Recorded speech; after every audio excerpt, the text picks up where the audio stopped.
Can you play this clip?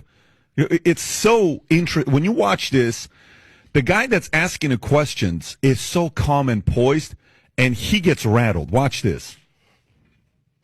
To look at this and say the reason that the Russian army is on NATO, the Russian army is at NATO's doorstep is because NATO has expanded rather than the Russians expanding. That, in other words, NATO has moved closer to Russia rather than Russia moving closer to NATO. Is that not an accurate way to look at this? I think that's the way President Putin probably looks at it. It's certainly not the way that we look at it. You don't think that NATO has expanded eastward toward Russia? NATO has expanded, Okay. and the expansion has been a good thing for... So the reason that the Russian army is at NATO's doorstep is not the fault of the Russian army, it's not the Russian army that's done it. It's NATO has moved closer to moved I'm pretty east. sure it wasn't NATO who was ordering, upwards of 15 battalion tactical groups to within 10 kilometers of the border with Ukraine. And I'm pretty sure it wasn't NATO who put little green men inside Ukraine to destabilize eastern I'm pretty states. sure that Ukraine is not a member of NATO. So unless that's changed. It's not Okay. changed. But I'm So, pretty sure the movement by Russia is Russia's decision. If NATO has moved east, the reason that the Russian army is closer or on NATO's doorstep is because NATO moved, not NATO because is not an anti-Russia alliance. NATO is a security alliance. Watch. For 50 years, it was an anti-Soviet alliance. So Where's do you the not Soviet understand Union it? So do you not understand how, or can you not even see how the Russians would perceive it as a threat? And the fact that it keeps getting closer to their border, while their troops, I mean, the places where their troops are, you say their troops are, and may have been in Ukraine and Georgia, are not NATO members. I'm not going to pretend to know what goes in President Putin's mind or Russian military commanders. I mean, I barely got a history degree at the University of South Florida. What I can tell you is that NATO is a defensive alliance. It remains a defensive alliance. Fair enough, but it has moved east, correct? I mean, that's just a fact. It has expanded, absolutely. Right, exactly. But And there's so no the reason for anybody to think the expansion is a hostile or threatening move. And we've been saying that throughout the last 15 years, man. It's like you're moving closer to Russia. You're blaming the Russians for being close to NATO. No. Yeah, he is. That's exactly what Hegel We're said. blaming the Russians for violating the territorial integrity of Ukraine and destabilizing the security which is situation not a inside NATO Europe. member. Which is not a NATO member. I see you Other on that countries point. feel threatened. Nothing There makes you me go. happier than when you actually see a really good reporter that has the balls to do stuff like that and isn't silenced because they're scared about losing their job. I love things like that. But that's a guy named Matt Lee, that journalist. Good Guy named on Matt you. Lee. What are your thoughts when you see that? Well, it's obvious that they don't want you to know the real history. They don't want you to know that when Germany was allowed to reunify, the promise from NATO to Russia was that we won't expand NATO. And then, of course, it did. I think there's 13 or something more countries that they put into NATO. And now they wanted to put Ukraine into NATO or threaten to do that. That would be like if Russia got into a military alliance with Mexico and they wanted to start putting military bases in Mexico. We wouldn't allow that. We wouldn't allow it. And just like what happened with Cuba with the missile crisis in the 60s, we wouldn't allow stuff like that. But we're doing that, and people don't want you to know that this NATO is not a defensive, it is offensive. This is a war that was started and provoked by NATO and the West. Zelensky ran on peace. He ran on bringing the country back together, right? The Russian speakers in the East, the Donbass. But he didn't do it. So why? Because he got threatened by NATO and the ultra-right, the Nazis in Ukraine. And so they threaten to kill. He knows he's a dead man if he does a peace deal with Russia. So that's why he won't. And when they had a peace deal in March, and that's when Boris Johnson from the UK flew there and said, hey, you don't do this. And he killed the peace deal. So Russia is the one that wants peace in this deal, and Ukraine and NATO do not. They want to bleed Russia economically, and that's why they blew up the Nord Stream 2 pipeline.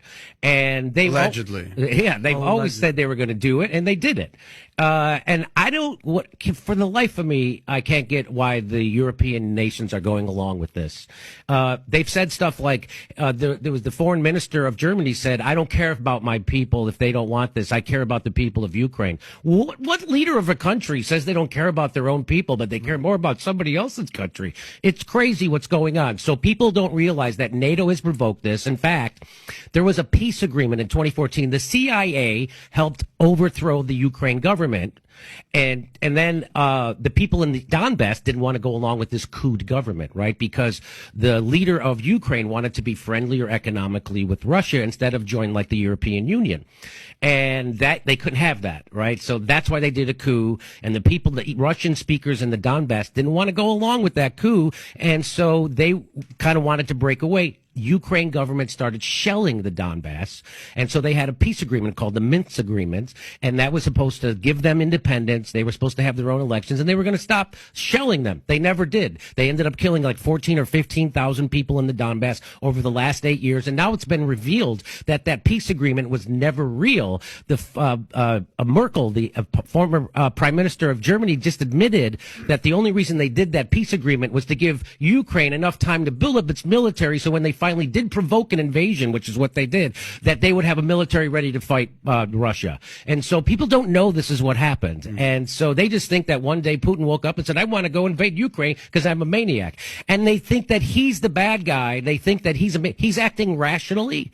We always knew he would do this. In fact, we were counting on him doing this. That's why we did what we did. And they don't know that Ukraine ramped up their bombing right before the war started last year. They like doubled their bombing. They were really trying to provoke it, and they did. And they provoked it.